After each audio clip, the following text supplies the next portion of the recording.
UPod Street is an official affiliate of Birdland Sports. Visit birdlandsports.com/UPodStreet, and 10% of your order will go directly to supporting the pod.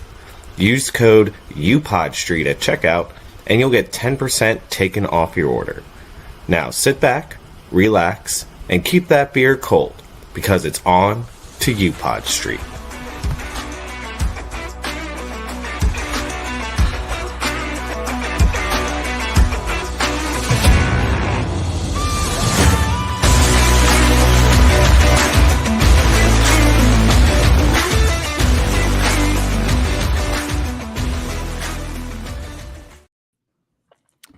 What is up, Birdland? Welcome, everybody that is taking a break from watching whatever weird play is going on right now with Ryan O'Hearn at second base and the review and some sort of out call that was actually a safe call that is now being reviewed if it was an out call or safe call. I am just some guy that's willing to donate my arm, my leg, or whatever other ligaments Felix Bautista might ever need. And as always, my name's Jimmy Horn. And as always, I'm just some guy. As always, I'm joined by the brunette Thor himself, Jack Bain. Jack, What's going on? How you doing? Fresh off the train from New York City, the Big Apple. It was your first time, right? Yeah, first time. I'm so tired, dude. I think I got 25,000 steps the first day and 22,000 the second day. Wow. Kind of nuts. You were walking everywhere? With a subway, yeah. Okay, then you subway and then walking. I got the full subway experience. Oh yeah? What was your most quintessential New York subway experience? I didn't see anything out of the ordinary, but we took the subway from Brooklyn to Queens for the Mets game. Oh, that was a 2-hour subway endeavor. Oh my God. Yeah, I didn't realize it would take 2 hours. Yeah, so you had to go back up to Manhattan from Brooklyn and then over to Queens. So it was a little lengthy. The fact that people live in New York blows my mind, that it would take you, because imagine having to get from one side of Baltimore to the other and it takes 2 hours. And I'm not talking about traffic. I'm just saying it's that big that it takes that long to get to the other side of the city. Yeah. I mean it was fine. The subway was very convenient to get to other places in the city. But just when you had to go from one end to the other, it was just chalk it up. It was no good. But Citi Field was pretty cool, man. I definitely didn't think of it as one of the top tier stadiums until I was there. And now that I've been there, I would call that easily a top 10 stadium. I think granted I've only been to just about half of them. Mm-hmm. Or half total. So it was really nice though, man. Price is definitely more expensive than Baltimore. But no, it was a good time. Saw a lot of stuff. It was awesome. Did you go to Times Square and everything like that? At 11:30 at night, and I could not believe it, dude. It was so crowded. It's fighting for my life out there. That's the thing, man. My girlfriend's she's a smaller individual and had no problem weaving in and out through the crowds. But she's leaving you in the dust. Myself, on the other hand, had a little bit more trouble weaving through crowds, unfortunately. Well, glad you had fun. Also really cool that you got to see the Mets Stadium and you got some stories from that, which is pretty cool, which I think leads us into our notes from around the league. So what do you got for us this week, Jack? I think the biggest thing that really anybody talked about this week was Shohei Ohtani partially tearing his UCL, which is crazy. Going around.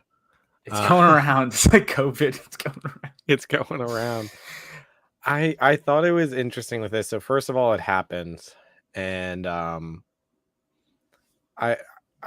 think it was kind of okay, we're still gonna have him hit, all the stuff because he's Shohei Ohtani, he can do that. Yeah.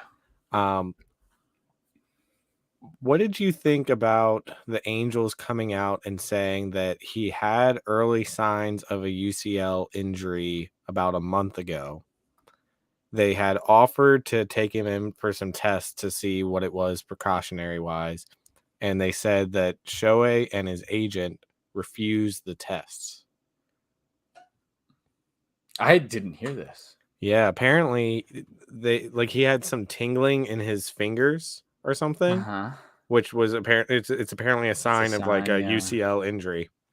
Okay. And they said, "Hey, well, let's do some precautionary tests," and And him they and his refused agent him turned it down. And it sounded like the spin on it was that they were trying to maybe prevent any sort of news of medical injury before his before contract his here. free agency. Uh-huh. I don't know. I just skimmed through one of the articles about it. Does that add any weight to your outlook of this injury in one No. way or the other, or like No. the future of Shohei Ohtani or whatever? I mean, yeah, it sucks, but at that point, like if you're feeling the early onset signs of a UCL tear, like he probably knew that that shit was torn already. So I get it, like try and stick it out, but you feel like, if you had a partially torn UCL, you wouldn't go out there every day and like maybe like lay off the splitters, man. those aren't great I for your UCL I'm really curious because so Bryce Harper played through the injury in the during the playoffs. playoffs last year, right? And he ended up having to get Tommy John surgery. Well, yeah, I don't think that there was really a question of whether he was going to get Tommy John surgery or not. I think it was more of a question of when and if he can still hit, which is what Shohei is doing right now.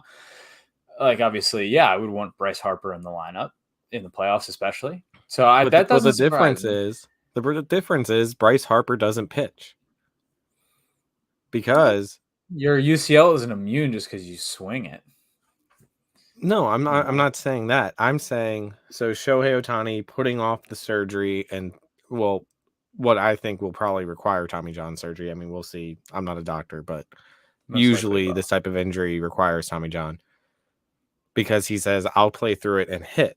Right? Yeah, Isn't that just going to delay probably the inevitable? And Bryce Harper, the Tommy John that he got was a new type of Tommy John that is for they haven't tested it on pitchers yet, right? uh huh. Like the reason he was able to come back 6 months after getting the surgery is because it's a newer type of Tommy John surgery that they haven't tested out on pitchers.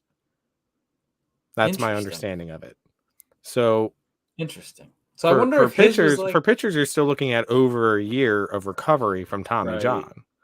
Well, So yeah. I'm just curious, is Shohei Ohtani possibly making the injury worse by saying, "Hey, I'm still going to hit through this."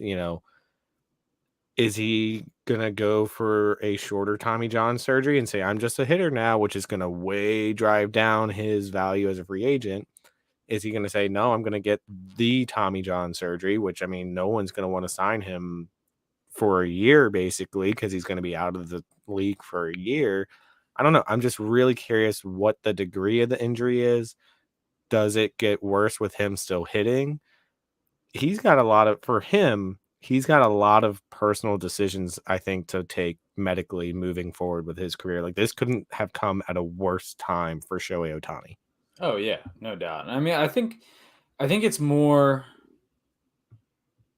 like I don't think he's trying to be malicious, right? No, I think no, I don't he's think he he's is either. I think he's trying to come at it in a way where he can still solidify his MVP season and maybe knowing that he won't be able to pitch until say 3 quarters through the year next year in 2024 raise his stock as a hitter more, which he has been. He hasn't really skipped a beat since shutting it down on the mound. He's still hitting at a very very high level. So maybe he's just trying to kind of stat pad for himself at this point. I mean, the Angels are as good as out of it unless they catch fire here. So, Well, the Mariners caught fire, so I mean, I guess it's possible. dude, the Mariners are nuts. How about it in first place? So there's a lot of things to break down in that AL West right now because for the longest time it was like the Rangers have this. The Astros might make the wild card, but the Rangers have this. Then it Yeah. was, oh, the Astros have caught the Rangers, and now it's a battle between the Rangers and the Astros. And then Right. something was like, oh, the Mariners are getting hot. They're entering the conversation about the wild card. But then it was, well, the Mariners are still hot. The Astros have cooled off a little bit. The Rangers have suddenly gone completely downhill. The Rangers And nosedive. you're looking at the Mariners at the top of the AL West, and the Rangers are now suddenly in third place, I think, in the AL West, and the Astros are in second. The Rangers and Astros are tied, but They're Texas holds tied. the tiebreaker there, so they're technically in second. Okay. Regardless, what the heck is happening in the West? Dude, I mean, so obviously, say what you want about the Astros, but they're honestly, I think that they've been pretty consistent in the way they've been playing all year. It's kind of up and down. But the Rangers, man, I think that's kind of the story here is they went from, powerhouse slugging their way past every team, and now they've dropped 9 of their last 10, After right? completely buying at the deadline, by the way. I mean, you have that Max Scherzer deal as the highlight of it, but they went Yeah. all in at the deadline. They looked at after the trade deadline, you looked at the Rangers and said, "Oh my God, this is a juggernaut." Yeah, I mean, I don't it's definitely not the same situation, but you can look at like teams like the Mets who pretty much bought their way to their roster, and you'll find that in baseball that necessarily does not work 100% of the time. Like baseball is a weird game, man. Like your team can be top of the world, best team in the American League for what were they like? It was like 3 months at the start of the year, and then the Astros started to catch Maybe them. 4 months. Yeah, and they did what they should have to be a very competitive baseball team, and they added a lot of pieces there at the deadline.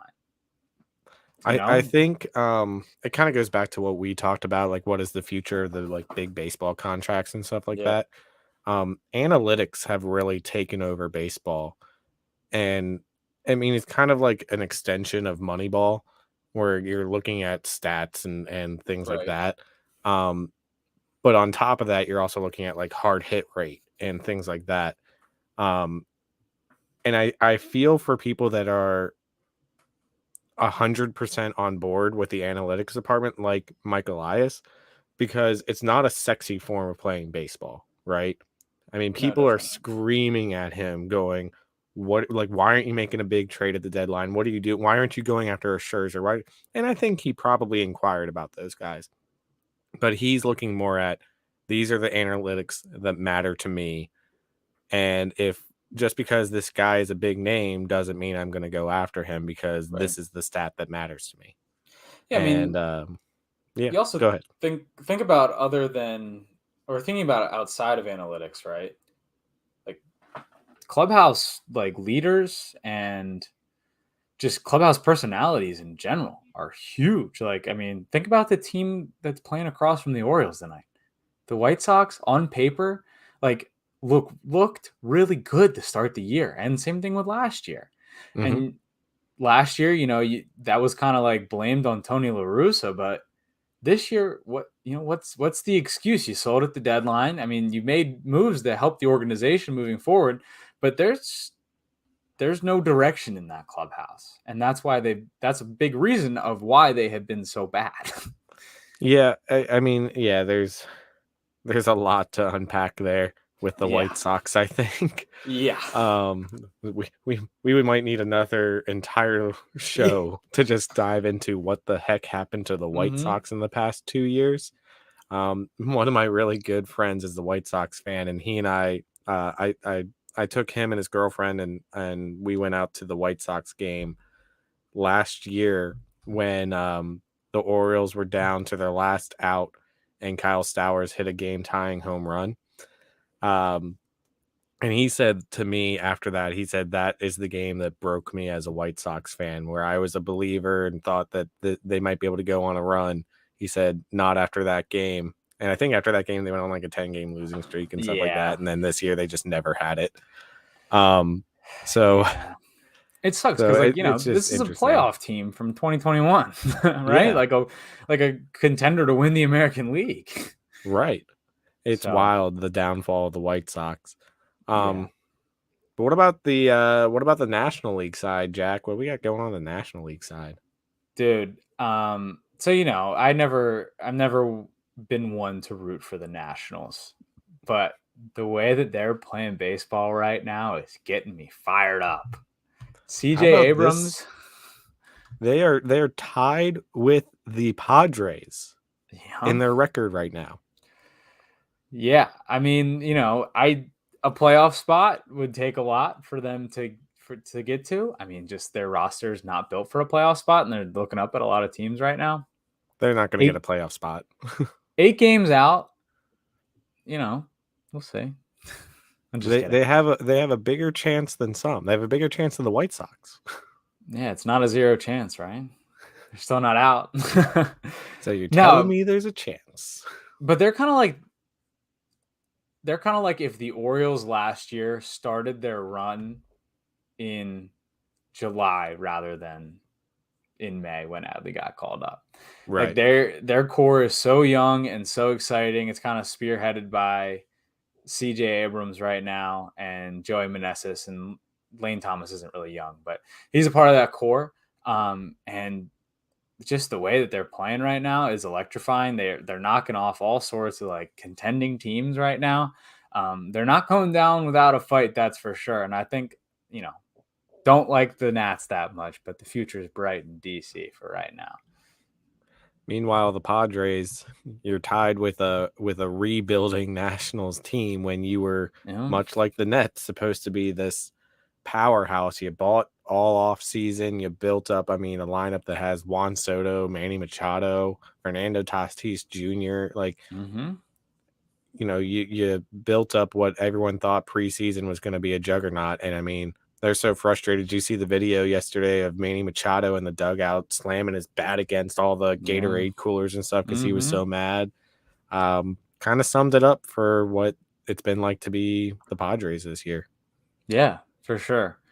And another team that's, kind of on the up and up with a roster that you might think wouldn't do it. The Chicago Cubs now hold the second wild card spot in the National League. How about those Cubs, man? Yeah, don't let the Cubs get hot, man. Speaking of the Cubs, how about Trey Mancini being picked up at a minor league deal by the Reds? Really? Dude, over the weekend, I was so like everything that was happening in front of me just kind of took over, and I've not been on, the news, baseball news recently. So yeah, so Trey Mancini good. DFA'd earlier this year by the Cubs, picked up by the Reds, a minor league deal. And I believe his first minor league game with the Reds, he hit a home run. Nice. All right. Well, hopefully you get some time there. Get him back into a playoff hunt. The Reds are a game and a half out right now of the D-backs, who have taken that third wild card spot. So we'll see. It could be down the stretch. Who knows?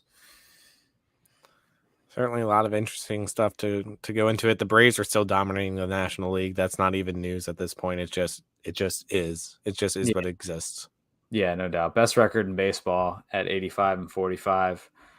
They should be kind of getting close to being able to clinch the division. I would say probably within the first 2 weeks of September, they're probably going to hit the magic number. Yeah, why don't they show the magic number on here? I'll find it. Anyways, the Dodgers are also, they secured their 80th win earlier on Sunday, and they also are going to be pretty close to securing that division title over there in the NL West. I would say that a lot of the American League playoff or division races, are going to kind of come down to the wire. You're looking at a 2-game lead for the O's right now. The Rays have off today, so we can either gain a half game or go back a half game. And then like the Twins are 6 games up on the Guardians. I would call that one wrapped up, actually, in the Central. The Twins will be going to the playoffs. And then, like we said at the top of the show, Mariners right now only have a 1-game lead over both the Rangers and the Astros. So the Mariners were kind of teetering at 500 for most of the year. Yeah, man. Like I said before, baseball is crazy. You catch fire and like at the right time, and that's how we, think about playoff games too. Like if you catch fire at the right time, that's all you need. Did Ryan McKenna just steal home? Oh, it was a wild pitch. Ryan McKenna just scored on a wild pitch. O's are up 3-0. It's tough about doing these shows like during a game because we have it up next to us. You're a little Yeah, I'm bit like more not ahead than looking at me. you at all. I'm just like looking off to the side. Yeah, but it's good, right? It's good. Oh We'll, yeah. Oh we'll yeah. give you live look-ins. It's always kind of fun to be to get some live reactions as well. At least when those reactions are good. Yeah, no doubt. um So you and I found ourselves at a lot of Baltimore Orioles games this week. yeah, you were not at the Wednesday game, right? Correct. I was at. Wait, yeah, I was at Wednesday. I was at Tuesday, Wednesday. Okay. Because Right? we had a game Tuesday, Wednesday, Thursday. We were playing Toronto, and then Friday through Sunday we were playing Colorado. So you Correct. were at the Tuesday game against Toronto. Is that right? Yeah. Yes. Grayson Rodriguez on the mound. Yes. Yes. Well, Grayson did a pretty decent job in that game. 6 innings pitched, 8 hits, so he was getting hit around a little bit. 3 runs, 2 walks, 5 Ks. Did kind of settle down there a good bit towards the end. Um, the Orioles bullpen combined for 3 innings pitched, 2 hits, no walks, and 4 strikeouts. Offense was pretty well shut down. They had 9 hits, but still were only 2 for 14 with runners in scoring position. And Jack, this game was tied 3-3 going into the 10th inning. Did you stay for the 10th inning, Jack? I did. I did. And just before we get into what happened in the 10th, it felt like the Orioles could have put this game away much, They much had earlier. several chances. Yeah, they had a Like ton I of said, 2 for chances. 14 with runners in scoring position. Yeah, and one of those chances was in the bottom of the ninth, and Gunnar almost got a ball to sit down right inside the foul line, but it just veered a little bit foul and then ended up getting out, obviously. But yeah, just a ton of chances. 2 for 14, and with runners in scoring position is certified not good, and that will not work to win you a baseball game. And That's a problem the Orioles had back in like June and May. Like the Orioles just yeah, could not seem to have a good outing with runners in scoring position. And it seems like that problem went away like for July and most of August, but suddenly it reared its ugly head again. yeah, and it happens, right? No team's perfect ever. So and what all that matters is that they got a lot of work in for their bullpen. The bullpen looked really good up until the last inning where Mike Bauman let up a first pitch nuke to Brandon Belt. He had a tough Yeah. night. He had a tough night overall. I mean, before he threw 3 pitches, he had already allowed 2 base runners and 6 total bases to Belt and Vladdy. So, some nights you don't got it, but after what seemed like a really electric outing from the bullpen up until Bauman, you had Bautista come in and it was lights out. Cano looked good, striking out too. Even, Perez was able to get a third in there after Jacob Webb left. And everybody looked good. And, this was kind of highly debated on social media after the game. It was like, why didn't you leave Felix Bautista? Right. And I don't think it was crazy to take him out, especially now that we know that something may have been going on Mm-hmm. because, I mean, you're trying to get longevity out of your pretty much best pitcher on the staff or definitely your best reliever. So, I can see going to Bauman he's been pretty locked down this year, even Yeah, though how they were much. calling him the vulture because he was 9-0 at this point. He was coming in the right scenarios where he was getting wins. Mm-hmm. I don't know. Yeah, I mean, like obviously hindsight's 2020, and we're gonna get into the Felix Bautista stuff later in the show. Orioles just got another run, by the way, 4-0. Um, but that was the thing. Like we were saying back in June, like how much Felix Bautista was pitching. We're like, dude, this guy's gonna end up throwing his arm out because he's Yeah. pitching almost every game because the Orioles have been in a lot of close games. So it's one of those. On one hand, I was like, oh man, why didn't they let Felix Bautista go a second inning? They've been letting go second inning a lot recently. At the end of the day, did it really matter? We already had the season series against the Blue Jays, and then you go into the rest of the series, and the Orioles end up taking 2 out of 3 anyways. So it ultimately didn't matter. Um, did you end up going to that Wednesday game, 7-0 win, Jack? Yes, yes, I did. Okay. I thought for whatever reason you canceled going to that game. I was going to, and then last second, my buddy was like, "Hey, I got a ticket." So Oh, nice. we went. Yeah, and then I like exchanged my tickets. So yeah, I was at this game. And honestly, like the O's won 7-0, and it was a great game for the O's, no doubt about it. They won, so it was a good game. But like this baseball game just felt really poorly played, and Yeah. you could tell that from inside the stadium, and I'm sure if you were watching on TV, and that could have been that the Blue Jays were just really, really bad on defense. Um, Now, but Santander hit a couple nukes. Welcome And back, Santander, from that back soreness. yeah, and I mean they were certainly nukes. I was sitting up in the free seats at Oriole Park, and saw him fly into the flag court, and they weren't wall scrapers, that's for sure. And he went down and got that second one for sure. He was golf swinging. It was the one that he hit was 11 inches off of the plate. That's nuts. But yeah, man, he looked good, and he played a good right field too. Made a couple Mhm. plays out there in right field as well. And then Dean Kramer looked lights out. You would love for him to get maybe one more inning, but six shutty, you're going to take that any day of the week, especially against Kevin Gausman, who's definitely in the AL Cy Young talks for this year. Yeah, way to bounce back after a real tough loss the night before.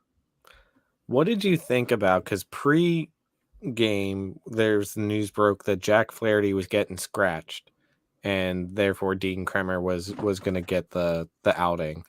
And when they talked to Jack Flaherty about it, he said, "Look, I just came in today, started warming up, and I didn't have it. Didn't have it. Didn't want to risk Yeah. it. It was weird. Um, it on one hand, I appreciate the honesty of being able to be like, look, coach, I don't think I have it today, and I don't want the team to suffer for it.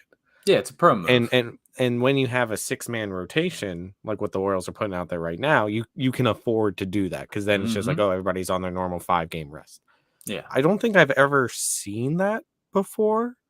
There's nobody I can think of that's done that before. That's just like, hey, went out and tried it. Don't think I have it today. Start the next guy. I think when like the quote was that he didn't bounce back the way that he wanted to, right?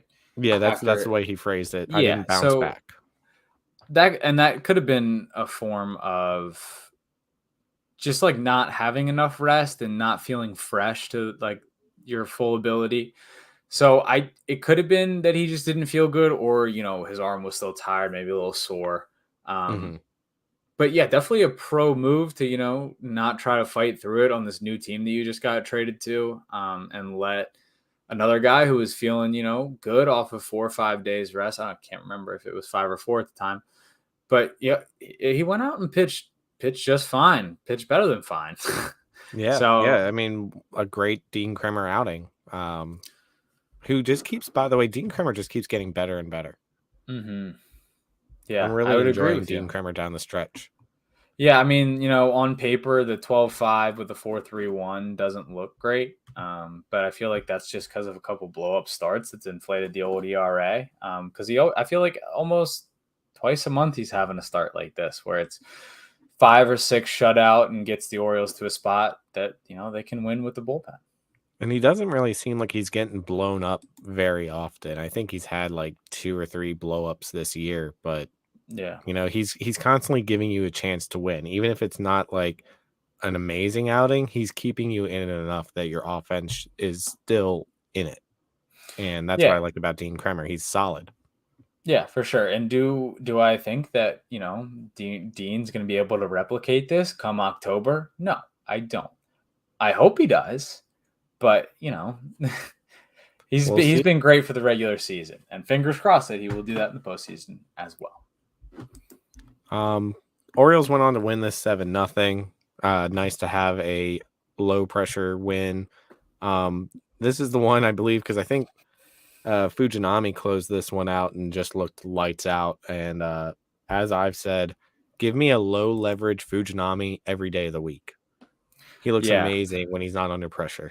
Also, before we move off of this game, if you're listening to this podcast and you indulge in a few adult beverages, please do not be like the young people that I was sitting next to at the game on Wednesday night and start yelling obscenities at opposing fans who are genuinely minding their own business. They couldn't have been minding their own business more.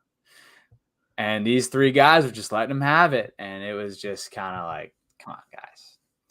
Did they get reported to Orioles staff or not? No. Me and my buddy told them to sit down. Like at one point, they didn't hear us. It was just, and then they left. The Blue Jays fans ended up leaving, right? No, like I don't blame you could have them. spent like all that money to like come down from Toronto and just have your experience ruined, like by three drunk idiots. Like, come on. Right. I am a fan of the protect this house mentality.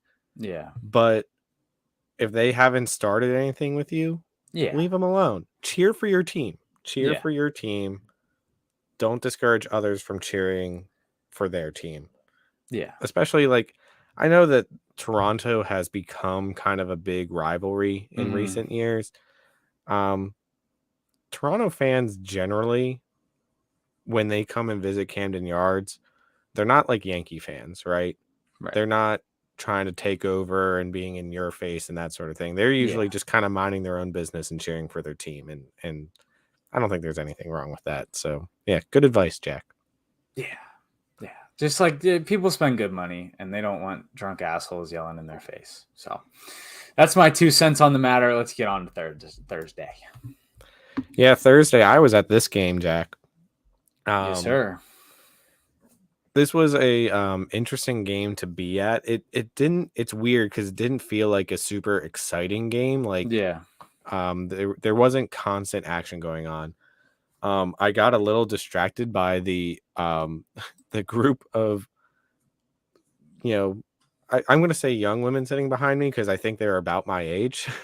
So I'm going to say young.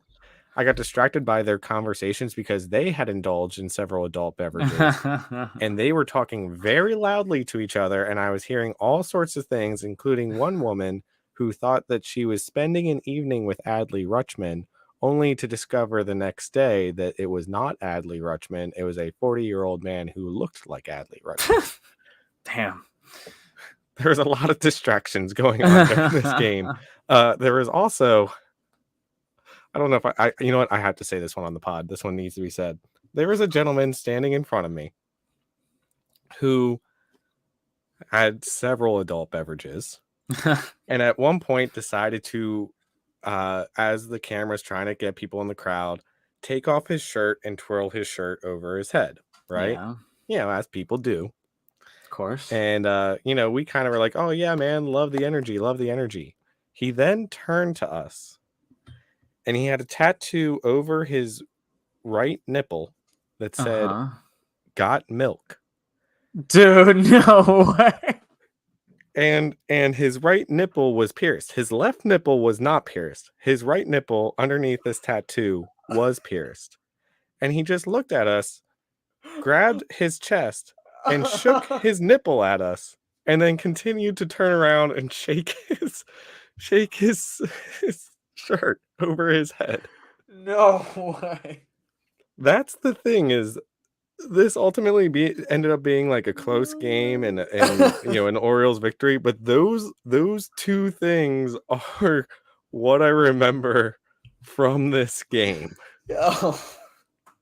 He was just really fired up about Kyle Gibson at 8 innings. He had to have been, I guess. He was very fired up. Oh my god. But the story from the Orioles standpoint. Sorry. We're good. I'm just like, I keep picturing it in my mind. So we got Kyle Gibson went 8 innings, only letting up 3 runs, and he just looked great. He put the Orioles in a really good spot to win. He had his milk before the game. Oh, jeez. You didn't need to do that. Tell you who didn't. Jose Barrios, who feels like that he has his milk before every outing against the Orioles. The Orioles were able to get to him for 5 earned across 6 innings, scattering 9 hits and 4 Ks. Led up a pair of home runs to Anthony Santander and Cedric Mullins, and that's ultimately what did the Blue Jays in on that Thursday night. And then Bautista got in another appearance before Friday night. Yeah, I mean, you were at this game, and good game for the O's fans. Different story. But It was it was a great game to be at, to see a victory over a division rival, despite all the fan stuff I saw. And just, I mean, Jack, think about this. The Orioles end the season series against Toronto going 10-3 against Toronto. That'll And work. what's wild is Toronto is still, are they still in a wild card spot, or are they like just outside a wild card spot? I know they're fighting for the wild card. I want to say that they are on the outside looking in now because they kind of had a rough weekend. Yeah, they're 2.5 games out. That's, I mean, you go a team that potentially could be in the playoffs and you go 10-3 against them during the year. That's amazing. That's great. Yeah. Um, And I feel like, in previous seasons, like we've never really played the Blue Jays well. No, I mean, imagine last year. Really, what ended up keeping the Orioles out of the playoffs is we played the Blue Jays a lot in September last year, and down the stretch where I think at the beginning of the season it was kind of back and forth between the two. I think the Jays still had the edge. In September, they just killed us. And so you didn't have that this year. I mean, I never once saw us go up against the Blue Jays this year, especially after that first series where we swept them. I never once saw this team go up against the Blue Jays and back down or have any, like, I never sat there and was like afraid when I looked at the Blue Jays on the schedule. Yeah, no doubt. I feel, definitely different from last year. And then, after making that big statement against the Blue Jays this year, you move into a series that almost felt like guaranteed sweep. And it was really close to being a guaranteed sweep. But there was nothing guaranteed about it at the same time, too. Right. I will say that the Orioles really did not, they let the Rockies hang around for a long time in all 3 of these games. And it was amazing. Pitchers with almost 8 ERA this late in the season suddenly look like Cy Young candidates against the Orioles in this series. Yeah, I mean, they didn't get like quality starts out of a lot of these guys, but they got enough to like put them in a place to win. Like, you have Kyle Freeland who pitched Friday night, and you and I were both at this game. Yeah, electric game all the way through. Started with a weird Mountcastle inside the park home run that might have been a home run anyways. They have it as a homer because it didn't really matter. They have it as a homer here on MLB. Okay, because it was at first it was a little league home run. It was a triple with an error that they had originally scored it as, but the replay looked like it had been out.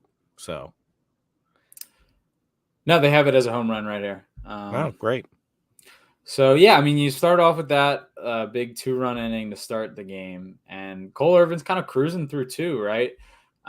Runs into some traffic in the middle innings, and the Orioles' bats kind of went quiet in the middle of the game, too. So, the Orioles found themselves down 4-2 after 5. And I think I was sitting in center field, and everybody was kind of like, damn, are we losing right now? Like, we got the City Connects on, and like the stadium's packed, and we're losing to the Rockies. that was kind of so I was third level behind home plate, and the same vibe was kind of going up there. Everybody was just kind of looking around. I was like, wait, hold on. Because I kept being like, well, it's 4-2 now, but it's not going to matter a bit. Like, we're not very far into the game. And then I was like, wait a second, it's like the 6th inning. It's like the 7th inning, and we're still losing. What is happening here? Right. Yeah. I mean, and then big Austin Hayes home run, kind of bringing the vibes back up. Um, Going into the eighth inning, Fujinami was real dominant out there on the mound. Fujinami Um, looked great. yeah, he pitched great. 2 innings, 1 hit, bunch of Ks. That'll work. Bridge it, man. That's all you got to do. And then the eighth inning rolls around. And, still had the feeling of like, all right, are we gonna get this going? And then just when you think the Orioles didn't have enough fight in them, here comes Gunnar Henderson. When Gunnar Henderson came up to bat, I literally was sitting there. I was like, is he gonna homer here? Like I kind of Yeah, feel like he's gonna homer here. Like there was just a vibe. I don't know what it was.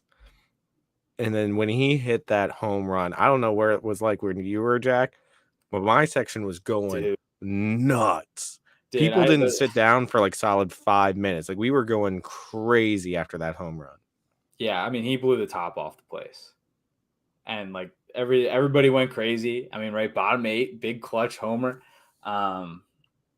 Took it into the ninth, and game was over. Felix was on the mound. He had 2 outs, 2 strikes on the last out of the game. Everyone's on their feet, cheering, excited. And then the air came out. And then the balloon deflated.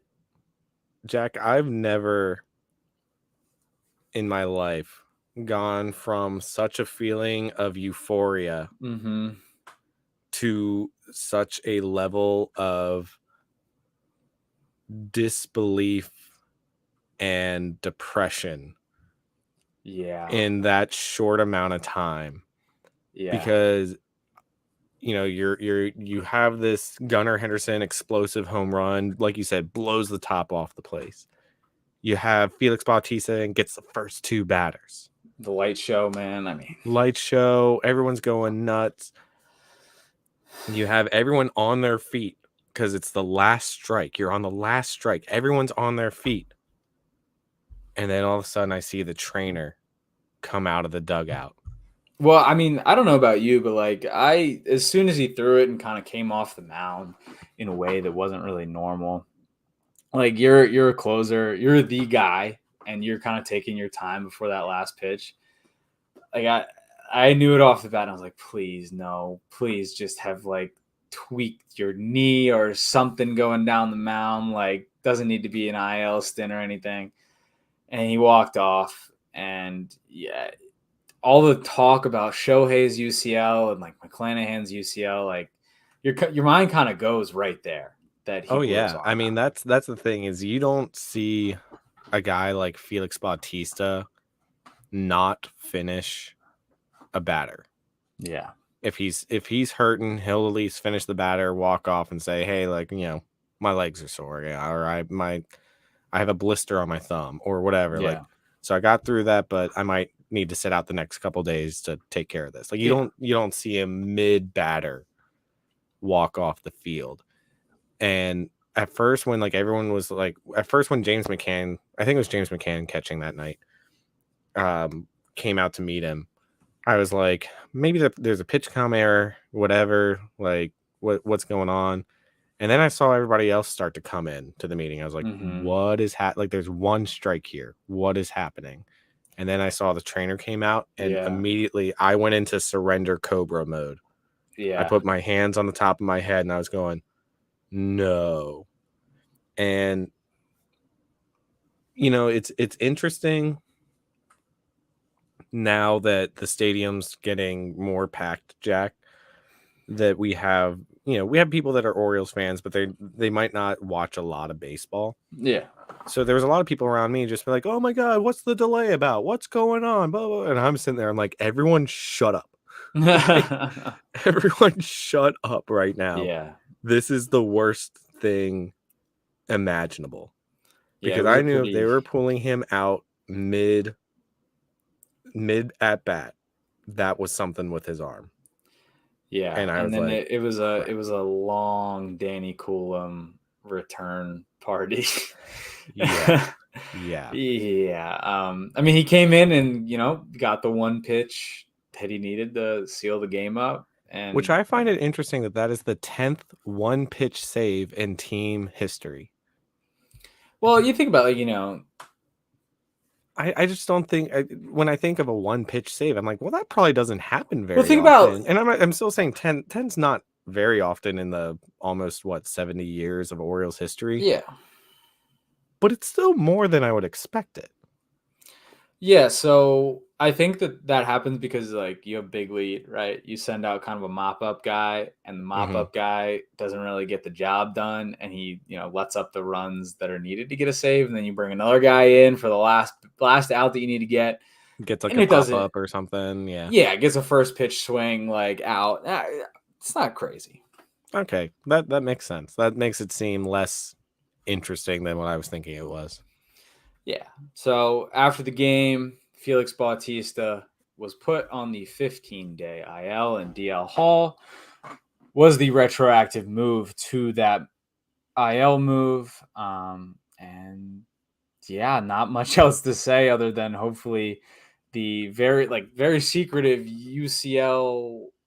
What did they describe it I as? think they just call it a UCL injury right Yeah. now. So we They're don't not know how calling it a bad. tear. They're not calling it a strain. They're just saying it's an injury. Yeah, like we don't know how bad it is. Hopefully, it's not that bad. He's only on the 15-day right now, so fingers crossed. Yeah, I mean it's one of those if it's a strain or something like that, it's a 15-day injury Yeah. and he'll be able to come back and pitch in the playoffs and all that stuff. Hmm. If it's a tear, we're looking at Tommy John and we're looking at not seeing Felix Bautista pitch again until 2025. Yeah, most likely, unless like he can fast track a recovery, which with the arm taking that much stress from 103. 280 pounds moving Yeah. forward, throwing a ball 103. I mean, there's a lot Yeah. going into those ligaments there. Yeah. Um, I do like the corresponding move of bringing DL Hall up. I think DL Hall was looking good at AAA since he had come back from the FCL. Hmm. He's looked good so far. The couple times he's pitched since. Um, and I think it's exciting to have him on this team. I wish it wasn't because of this that we have Right. him on the team, but it did bring him up. I think he was ready to go. I think the Orioles have some decisions to make as far as who the closer is going to be. One guy who's kind of a lot of people are pointing to as the obvious answer, I would say, would be Yanir Cano, who after the Orioles won 5-4 Friday night, Yanir Cano would end up coming in a save situation on Saturday night because the Orioles got a pretty decent outing from Kyle Bradish. 6-inning pitch, 2 runs, 1 walk, 8 strikeouts, which is great. Offense kind of took a while to wake up, but they were up 5-2. And then in the 8th, Jacob Webb, who ever since he was picked up off waivers for the Orioles has been really good, hadn't give up any runs up to this point. Jacob Webb did end up giving up 2 runs. DL Hall came in to shut it down after that. And then Yanir Cano came in, and Yanir Cano did get the save. And you kind of, I don't know about you, Jack. For me, with Cano, I was like, I really like Cano. He had a really good start to the season. He had a really rough July that made me go, I don't know if I can trust him as being Right. the closer if Felix Bautista is out. But this close made me feel really good about Cano. Yeah, and I mean, if Yanir Cano is going to be the closer, you're going to kind of get a less consistent version of what Felix Bautista does. Right. And after he got the save in the win on Saturday night, you saw the inverse of what also could happen on Sunday afternoon. Yeah, Sunday afternoon, another game where the Orioles offense was pretty shut down by these Colorado pitchers. 3-1. The Rockies were up 3-1 going into the 8th inning, thanks to a Ryan O'Hearn home run, 2-run home run. The Orioles end up tying it. You bring Cano in the top of the 9th, hoping, hey, just keep it tied. Let us take care of it in the bottom of the 9th. And Cano did not look as sharp and ended up giving up a run. Orioles would lose 4-3. I think for me, like talking it out like that, I think we see why I don't think Yanir Cano can be the everyday closer. because Felix Bautista you could throw out there for multiple saves in a row. He would eventually need a couple days rest, but he could do 2 saves in a row. Yennier Cano was having a lot of arm wear this year because it is his first year in the major leagues. His arm is getting tired more easily, I think. And I don't think he can do 2 outings in a row. Yeah, I mean, I feel like he probably could if one of them is pretty lower leverage, like I don't know, like a 2-run lead in the 8th or something, or the 9th, for example. But like, yeah, it just doesn't seem like, I mean, this was his 3rd day in a row pitching. Yeah, Might have been. I can't remember if he came in Friday or not. I think he did. But yeah, like he's got to manage innings, manage pitches, especially if he's done for the year. Like, I feel like you could get maybe a closer role out of Perez if the matchups are right. I mean, he's looked really good lately. It's one of those. So Hyde said for the time being, the closer role is going to be kind of a rotating role. Yeah, And I that's what it's think gonna be. Hyde's looking at matchups to decide who do I want to close out this game. I think he wanted to give Cano a chance for those first 2 games without Bautista to be like, hey, like you say, Cano's kind of a less consistent Bautista. Maybe we can get the same thing out of him. Yeah. I don't think necessarily you can. I think you can get the right matchups to make him have to get a save and things like that.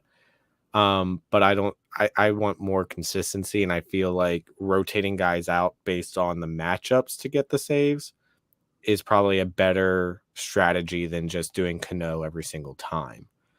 I like your idea of maybe you bring in Perez if it's the right matchups, that sort of thing. Yeah. I hope that that's the temporary solution, and hopefully we don't have to worry about a longer term solution. Yeah.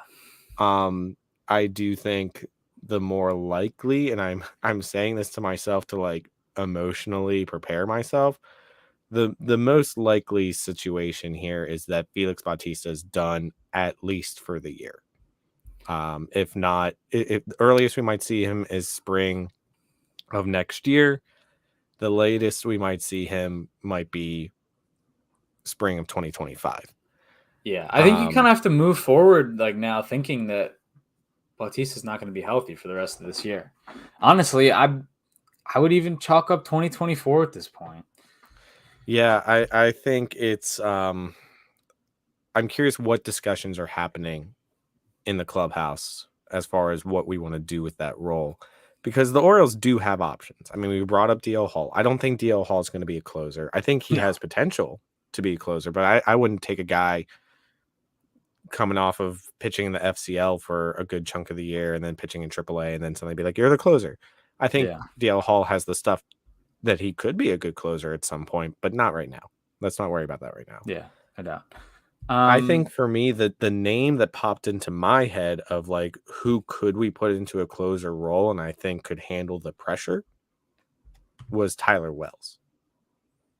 Because Tyler Wells is still rehabbing, right? I think he's in AAA now. He might have gone from AA Bowie to AAA. I can't remember. No, that's Means. Means is in AAA now. Yeah. Tyler Wells is still doing the pitching lab stuff at Bowie. He's been a closer before for the Orioles. A couple years ago, he was kind of in that role. He has the stuff. I'd say the biggest flaw of Tyler Wells is that he occasionally gives up the home run, but he usually doesn't give up. He usually only gives up solo shots. And when he gives up those solo shots, it seems like, at least as a starter, it's usually like maybe 3 innings in or something like that. So if you go out there and say, Tyler Wells, you just need to get us 1 inning, maybe he's less likely to give up those solo shots. And to me, I think Tyler Wells has the attitude, because I think what makes a good closer is not just stuff, right? If it was stuff, I'd say throw Fujinami in there, because Fujinami's got the same stuff that Bautista has. Yeah. But it's about mentality, and Fujinami doesn't have the pressure gauge to be able to handle being a closer. I think Tyler Wells could have the pressure gauge to handle being a closer. Yeah, I think, you can be as calm and collected on the mound as you want, and you can be a closer that way, but I think he's just way too prone to the long ball. to like go out and nail down a 2-1 game. Like it's just not something that I would trust. And we've been spoiled with Bautista on the mound for the ninth inning. But yeah, I don't know. I would like to see what Wells has got coming back from this minor league stint before throwing him in during the ninth inning. Do you have But yeah, any do you have anybody else that you'd sit there and go like, you know what, maybe we try him as a closer? Like, is there anyone that sticks out to you like, you know what, that might be the guy? Fuji. You think Fuji? I think The he could do guy it. who said that the lights are a little too bright for him coming from Oakland to Baltimore. Yeah, dude. But I watched Fuji like over the last week, just being at the stadium, just watching him exist. Dude. I don't know how he was nervous coming in, dude. He's a goober. Like, I feel like that he does not take the game like, obviously he takes the game seriously, like it's his job. But I think he goes out there and takes care of business and is just kind of like, what's up, guys? I'm having a good time here. I'm playing baseball. I think that's where he is now. I feel like he's settled down to the point where he comes into the game and it's like, yeah, you're still a little nervous, but like he had a great week this last week. Like he wasn't walking guys, 2 inning spurts where he did really, really well.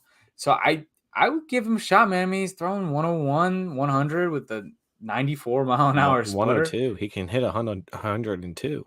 Yeah, so I think you throw him into games as a closer, but don't call him the closer. Like kind of like Yeah. keep that mental block away from him in like that big spot, so he doesn't revert back to what it was when he first got here, like in that series in Tampa.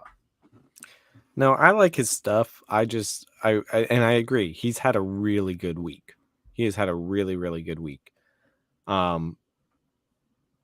just I would have so much anxiety seeing him as the guy that's coming in the ninth inning in a 1-run game. Have you So ever much really felt anxiety. no anxiety in an Orioles game in the ninth inning, regardless of what the situation? I'm not saying I is? felt no anxiety. With Bautista, I felt very little anxiety until Yeah, he'd do something where he put 2 guys on base, and then I'd start to go, okay, what's going on yeah, here? But I mean, like, you're right. We have been spoiled by Bautista because he has been the best closer in baseball this year. yeah. And that's not even like a bias as an Orioles fan. That's not even something that's up for debate. He has been the best closer in baseball this year. Mm-hmm. Yeah, no doubt. Only reliever to be getting Cy Young votes or Cy Young Right. looks rather. And I Obviously, mean, that's gone he had now. the best reliever of the month for 3 months this year out of what, like 6 months that have been, or 5 months, so he only didn't get it 2 months. Like, he's been amazing, and it's I think the discussion that has to happen in the bullpen has to be like, we're not looking for anyone to fill in his shoes. Mm-hmm. We're just looking for someone to come in and pitch an inning, and Yeah, that's no it. doubt. By the way, the Orioles would go on to lose that Sunday afternoon game 4-3. Hunter Goodman made his major league debut and had a pretty good day. Had that big single there in the ninth inning. And Michael Toglia hit a home run. And a lot of people who are unfamiliar with Michael Toglia were like, how do we let up a home run to this guy? Like, whatever. He's batting like 180, 4 home runs on the year, whatever. Dude, Michael Toglia is a stud. And I do not blame Jack Flaherty for letting up that home run. Switch hitting power first baseman. Come on. Yeah. Whatever, man. And the Orioles are winning 4-0 in the bottom of the 6th right now. Seems like Grayson's day is done through 6, 1 hit. That'll Great work. outing from Grayson Rodriguez. One thing that happened to me this week, Jack, that we have not talked about yet is that before the game Friday night, I got to use my Birdland members points to do a meet and greet with Orioles GM Mike Elias. Yeah, man, get into it. Yeah, it was a pretty cool event. They brought us into the Orioles members clubhouse, sat us all in chairs, and then they had an MC come in who did a little pre-written Q&A with Mike Elias, which were a lot of fluff questions, I will say. They didn't throw him any hard hitters. It was a lot of like, what have these Orioles fans meant to you and the team this year? And, that sort of thing. Which Mike Elias, gave some generic answers to and stuff like that. And then they turned it over to the they turned it over to fan questions. And I got the first fan question, Jack. I was very excited to get the first fan question. So I basically asked Mike Elias, I said, hey, you know, we've done really well with our rebuilds. We're first in the American League, which is showing how well it has worked. But there are other teams that are on the same timeline as the Orioles rebuild that haven't done well. You know, I gave examples like the Tigers and the Royals, you know, teams like that. It's the same amount of time rebuilding their teams, and they haven't been able to get out of the basement of their divisions. So, you know, what have the Orioles done differently that have made them be so successful? And Mike Elias, interestingly enough, I didn't think about this, but he said that he's been part of 2 rebuilds now, you know, the first one being the Astros, and then now this one with the Orioles. And he said both of them had one thing very much in common, and that was that when he looked at players that were already in the system, he recognized players that he thought would be really good that were under the radar. And for the Orioles, he pointed out players like Cedric Mullins, like Ryan Mountcastle. I think Grayson Rodriguez was drafted in 2018. Yeah. And so he looked at a lot of these guys and said, like, yeah, we're in a lot better situation than people might recognize this team is in. So we gave a lot of credit to Dan Duquette, which I thought was a really interesting answer because I had never even thought about that, honestly. Yeah. I mean, you think about some of the guys that have been drafted over the last couple of years, and I mean, starting with, you know, Grayson, that's a lot. That's a huge part of this core right now. Yeah, absolutely. I will say that one of the questions did come from Fired Up Guy. He was there. Yeah. And I'm not saying I blame Fired Up Guy for Felix getting hurt. I will say, though, Fired Up Guy said, Mike, I have 2 questions.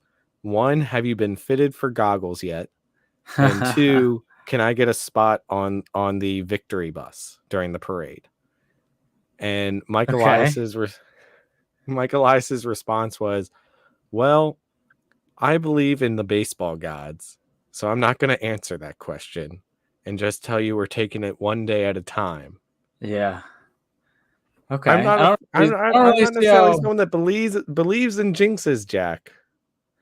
I don't really see how I kind of believe in jinxes. I don't really see how I was on Fired Up Guy, but and like say like how are you managing Felix's workload? It was I don't know, man. That's not his fault. Whatever. Someone's hurt on the Orioles right now. Who is this? Jacob Webb. Jacob Webb looks like he's hurt. I'm a little behind. Speaking of injuries to pitchers, he might have gotten hit in the back by a line drive. What happened here? Oh yeah, he got nailed by a line drive. Oh no. It's because you talked about jinxes, dude. It's because I talked about jinxes. Dude, I did this. I'm the problem. Oh, it's me. I'm the problem. Jimmy. Oh, what have I done, Jack? Oh, maybe this is why we shouldn't do shows live during games. We need to wrap quickly. I had one more thing on the docket this week. We had on the docket like a week ago, and it's been updated since. Jack, I think we need to, in the middle of the night, sneak into John Angelos's house and put duct tape over his mouth so he can stop talking. This has been getting really, really like controversial here at the end, Jimmy. You're talking about duct tape in people's mouth. Whew. It's getting crazy. Honestly, like milk, this whole, am I right? Yeah, geez. This whole like John Angelos thing, man, like I will be the first to say I have no idea. Like I saw it on the news, like I saw the quotes, and it's like, dude, what are you doing? But honestly, I've been like trying to keep it as far off the brain as possible. Like it just, you hear it and it just takes away from what's going on the field, and it's so miserable. And I was listening to Locked On O's the other day. I can't remember which episode it was, but Connor Newcomb said it the best. Like it's all eyewash at this point. It's all a money grab, like from the Angeloses, and it's just so awful that it's diverting the attention from the best team in the American League on the field to this whole big thing where it's just a bunch of rich people trying to get even more rich. Ugh. Yeah, I mean, I don't think I can say it better than that. I mean, his quotes talked about like, oh, these players that we have, they're probably not going to be lifelong Orioles like Brooks and Cal, Like, what which is that? like why are you going to sit there? What are we Like you doing? said, when you are in looking at the team with the best record in the American League, with fans returning to the stadium, with excitement in Baltimore.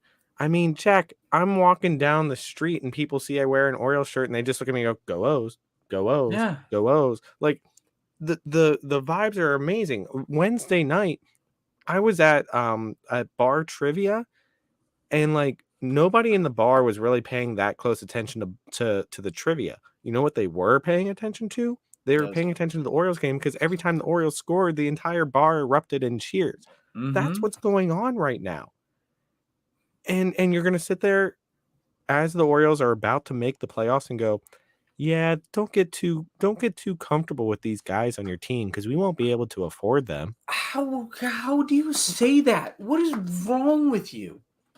And then to even go a step beyond that, this is what really pissed me off, Jack. To go a step beyond that and say, if we wanted to offer these guys the contracts to keep them, the prices to see an Orioles game would have to skyrocket. Saying like, oh, well, we'd have to increase the ticket prices. We have to increase the food prices. Camden Yards is already one of the most expensive places to get refreshments at. Yeah, dude, it's nuts. Like you go to the ballpark and you want to buy, you get your ticket, like cheapest option on a Friday night is $25. $25, I think. Yeah. You gotta pay for parking somewhere, unless you take public transit, and then you gotta if you want to drink, regardless of its alcohol contents or not, you're still not paying less than $6 for a bottle of water that you can go to the grocery store and buy for 99 cents, and then you like you want chicken tenders, $15, pal. You want a hot dog? A hot dog. You're Dude. paying like $8. And So then don't sit there and tell me like, oh, well, I need to increase the prices. You increase the prices enough, buddy. And then on top of that, we all know that ticket sales and the refreshments, the food and beverage in the stadium, that's not how you're making your money as an MLB team. You're making your money off of TV ad space. You're making your money off of the revenue sharing from national television games. You're making your money off of advertisements in the stadium. You're making your money off of merchandise sales. That's how you're making your money. Just the sheer tickets and concessions in the stadium, that's nothing. That's and like paying I'm that's paying your workers in the stadium. That's all that's doing. Yeah, and like I'm sorry that your last name's not Steinbrenner and you don't have a franchise that literally like embodies a whole part of the country, but you are so well off, man. Like you have enough money where you can make the experience at Oriole Park, Camden Yards even better by lowering the prices by a couple bucks. Like people who work like all week so they can save up and go to a game, right? And see the product that's on the field. And then you have the audacity to say, like, don't get too attached to these guys. They like, we can't afford them. What are you And talking about, the only way dude? we can afford them is if you, the person who, like you said, saved up all week to go to a game, the only way we can afford them is if you are willing to pay It's like, more money. can we get Shut real up. for one Shut second, up. dude? Yeah. Like it, Jack, this is how I felt about the Orioles for a long time where they weren't the Yankees, right? Boston fans and New York fans flood Camden Yards. You know why? Because they can't afford to go see games in their own Right, stadium. dude. And if you ask them when they're in town, they will tell you that it costs me less money to take a train, come down, stay in Baltimore for 3 days over a weekend, and go to all three games with my family than to see one game in Yankee Stadium or see one game at Fenway. Yeah. And I've always felt very lucky as an Orioles fan that, you know what, I don't have to do that just to see my Mm-hmm. team play. I can walk down the street and see a game for my season ticket plan. I have a pretty cheap season ticket plan. It comes out to about $15 a ticket per game, Yeah. right? $15 per ticket is what I'm paying for my season ticket plan. And it So comes I'm with willing to be a other season stuff. ticket member because I can afford it. I'm not a wealthy guy. I'm living in a tiny 2-bedroom apartment with my girlfriend just to be able to afford to live. And I can still afford to get season tickets to an Orioles game. And you're going to sit there and whine and complain to me as you're asking for $900 million from the state of Maryland. You're going to sit there and whine and complain to me and be like, oh, well, if you want us to keep these players, you're going to have to pay more. Shut up. Yeah. I mean, and that's all the screen time we need to give it. So, moving on to this week, hopefully it's a much less eventful week, Let's both hope on the so. field and up in the warehouse. Got the White Sox for 3. Got the game going on right now as DL Hall comes in to pitch. O's still up 4-0, and then you got another one tomorrow, and then a getaway day on Wednesday. Games at 1:05. I had tickets for Wednesday at 1:05. I'm working during that time. I ended up exchanging my tickets, Jack. My dad's coming to town. We're going to go to the game tomorrow. Nice. Very excited. I was able to exchange those tickets, and I had some discounts from other exchange tickets and whatnot. Got some really good seats for me and my dad to see. I'm excited to get my dad a really good experience to sit in some really nice seats for this one. Awesome. And then the calendar flips months into September and back on the West Coast. So everybody be prepared. Stay up a little later. Got 3 against the D-backs, who have been playing better ball of late. I know that there's a big giveaway in Arizona. I've been seeing it Oh when I yeah, watch the D-backs game. Yeah, replica jersey. And then staying over on the West Coast and playing the Angels with the day yeah. off on Thursday. I'm hopeful that the Diamondbacks, who have sort of heated up a little bit, maybe they hit their heat, last week, and so maybe they'll be kind of cooling down as the Orioles come into town.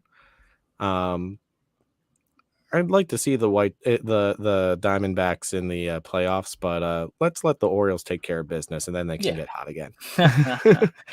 Yeah, I mean, the Angels have been scuffling pretty bad. So it's another West Coast road trip, which also always comes with its flows. So we'll see how the Orioles respond to their last West Coast trip of the year. Yeah, absolutely. One other final note, Jack. Did you see the news about Adam Jones? Oh yeah, dude, Adam Jones Day. Gonna Adam officially Jones Day. retire. So Adam Jones is signing a 1-day contract with the Baltimore Orioles. And on Friday, September 15th, which I'm very happy, I already had tickets for Me it. I believe too. you do too. Me Yeah. too. Maybe we'll have to meet up beforehand. I have off on Friday, so maybe There we'll have you to do a go. little pickles meetup beforehand, Jack. I think we Maybe. have to. I think we have to. First 15,000 fans in the stadium get Adam Jones t-shirts. Which is Make big. sure you are there early because as soon as the news was announced that Adam Jones was going to officially retire as an Oriole, and they were going to do a pregame ceremony on the 15th and do an Adam Jones t-shirt giveaway, immediately people talked about that they went on to get their tickets and they said the stadium was selling out fast.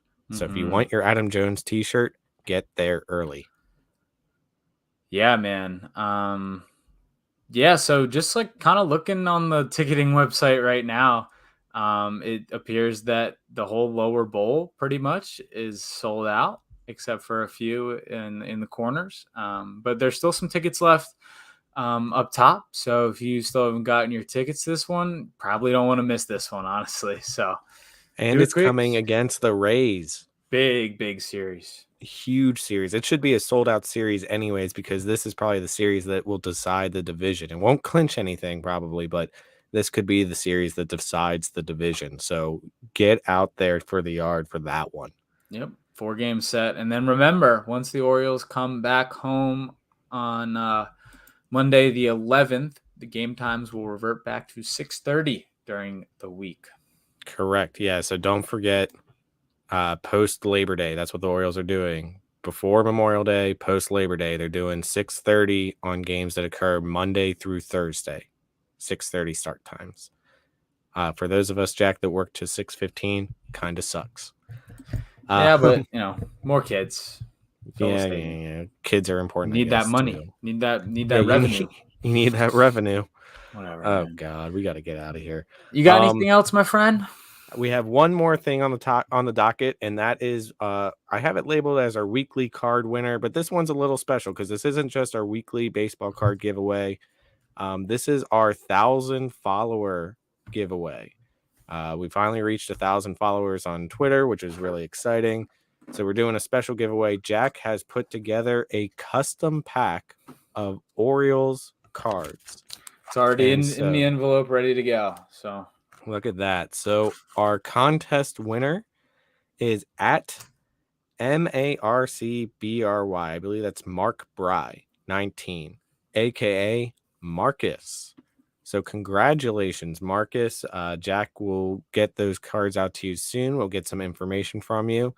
And following this, we're going to go back to our weekly card giveaway. So when we tweet out the recording of the podcast, all you have to do is like the tweet, retweet the tweet, and make sure you're following UPod Street, and you will automatically be entered for a chance to win a free random pack of baseball cards that we'll send out to you.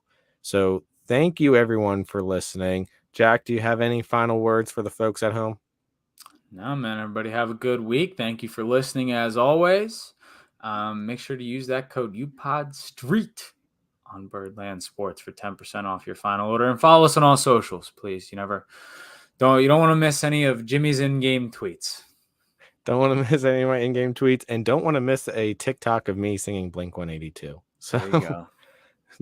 maybe there'll be a TikTok of me talking about Got Milk. We'll see. Nope, can't be. Thank you, everybody. All right, thanks, guys. Let's go, Os. You've been listening to UPod Street, an Orioles podcast by fans for fans. UPod Street is an official Birdland Sports affiliate. Directly support the pod by purchasing UPod Street or other Orioles merchandise using the link birdlandsports.com/UPod Street. Get 10% off your order when you use the code UPod Street. Follow us on Twitter at UPod Street and at JackBain20. UPod Street is also on Facebook and YouTube, and you can listen to the show on all major podcast platforms, including Apple Podcasts, Amazon Music, and Spotify. On whatever platform you listen, please subscribe, rate the pod, and leave a review. If you leave a review, we may even read it on the show. We'll see you next week, and of course, let's go O's.